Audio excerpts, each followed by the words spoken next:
Bonjour à tous, je suis content de vous retrouver aujourd'hui pour vous parler de quelques lieux historiques.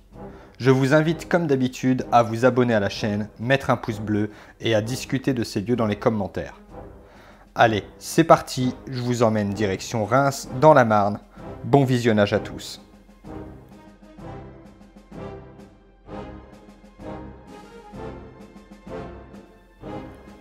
On commence notre visite par la Porte de Mars. Construit vers le IIIe siècle, il est l'un des 4 arcs implantés sur les axes urbains qui se croisent au milieu de la ville, qui s'appelait Durocortorum à l'époque.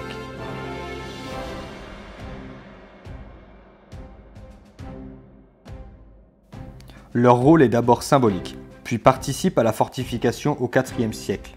De peur des invasions barbares, les 4 arcs positionnés au nord, sud, est et ouest de la ville sont transformés en portes.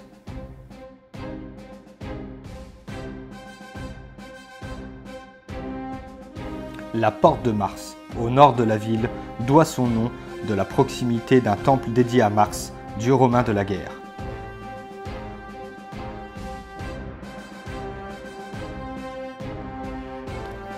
Il faut attendre 1595 et la destruction du château pour redécouvrir la porte.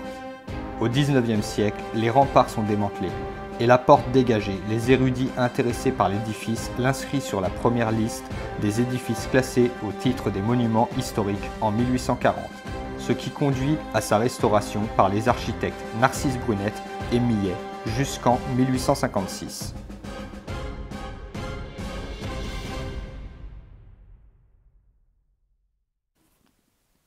Avec ses 30 mètres de long et 15 mètres de haut, il est le plus grand arc connu du monde romain.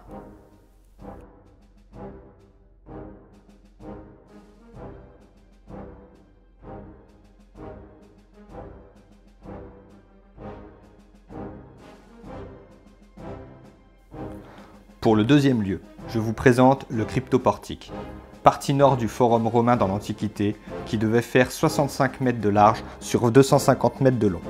Il est daté aux alentours de l'an 100. Il sera en grande partie détruit au IVe siècle pendant plusieurs invasions.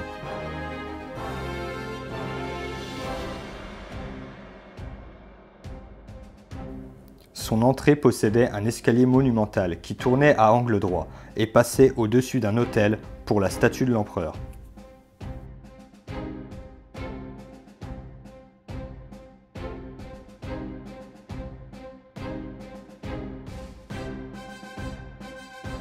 Placé à l'intersection du Cardo, voie nord-sud, et du Decumanus romain, voie est-ouest, le forum était le lieu d'activité économique antique.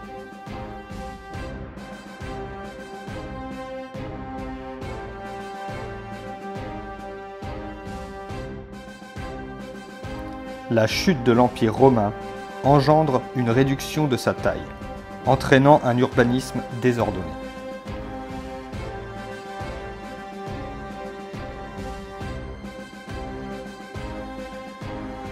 Son souvenir sera conservé, quand au XVIIIe siècle, la ville cherche à rationaliser et embellir son urbanisme. Le nom de place du Forum sera conservé.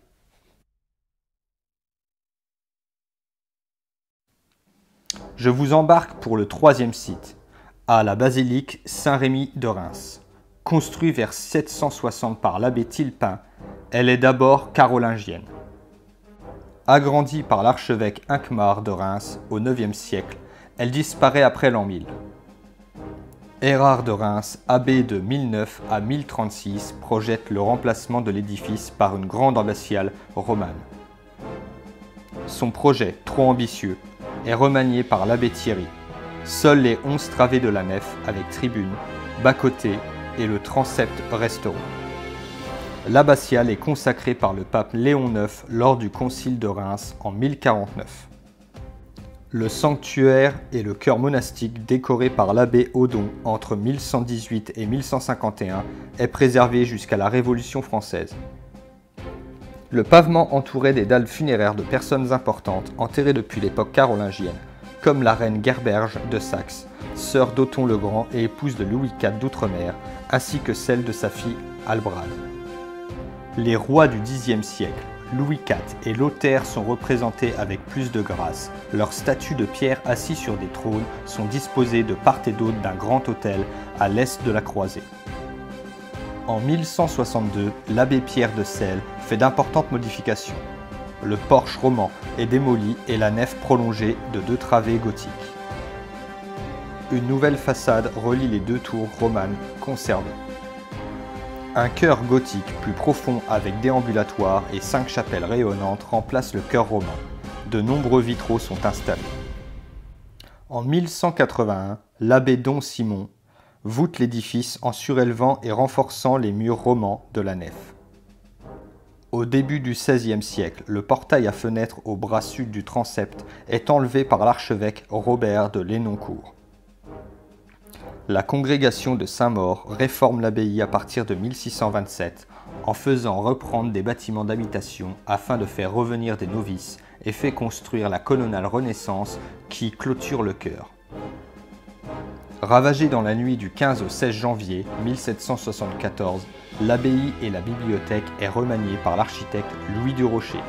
La cour, l'escalier et la façade actuelle sont de lui. L'abbaye échappe aux démolitions lors de la Révolution, mais l'intérieur est profané et saccagé. Des mobiliers inestimables disparaissent comme la Sainte-Ampoule, détruite en 1793 par les révolutionnaires. L'abbatiale devient église paroissiale pour les quartiers sud après la Révolution. Le 19e siècle voit la reconstruction de la tour nord et du haut de la façade. À partir de la rose, celle des voûtes de la nef remplacée par des fausses voûtes en bois. Un nouveau mausolée est aussi élevé. L'abbatiale est élevée au rang de basilique mineure le 17 juin 1870. La châsse de Saint-Rémy en bronze doré, enfermée dans le mausolée, est réalisée au XIVe siècle, centenaire du baptême de Clovis en 1896. Symbole de la Jérusalem céleste et dont 96 bougies évoquent la durée de vie de Saint-Rémy, la couronne de lumière est refaite.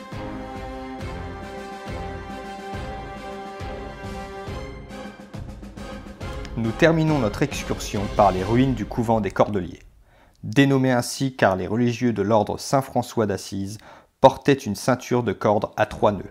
Ils prendront le nom de franciscains après la Révolution. Apparu à Reims en 1220, pendant le Moyen-Âge, le couvent est dans un îlot dans le quartier d'où certainement l'on a donné le nom de la rue de Lille, qui bordait le couvent. Comme beaucoup d'édifices religieux, les moines sont chassés pendant la Révolution. Le mobilier vendu et le 9 juin 1792, les bâtiments sont attribués à un syndicat de revendeurs. Pendant un moment, les bureaux de vente des biens nationaux y sont installés. Par la suite, vendu à M. Bruyant, un particulier, l'église servit d'entrepôt. Puis, englobé dans le quartier d'Hélène, il est détruit dans les incendies du 18 septembre 1914. La veille de l'incendie de la cathédrale touchée aussi par des obus allemands.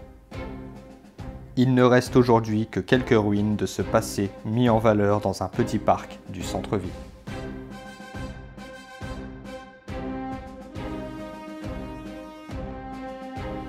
Voilà, c'est ici que se termine notre découverte de certains sites historiques de Reims. Merci d'avoir regardé jusqu'au bout la vidéo. C'était Arestos, je vous dis à bientôt sur d'autres lieux.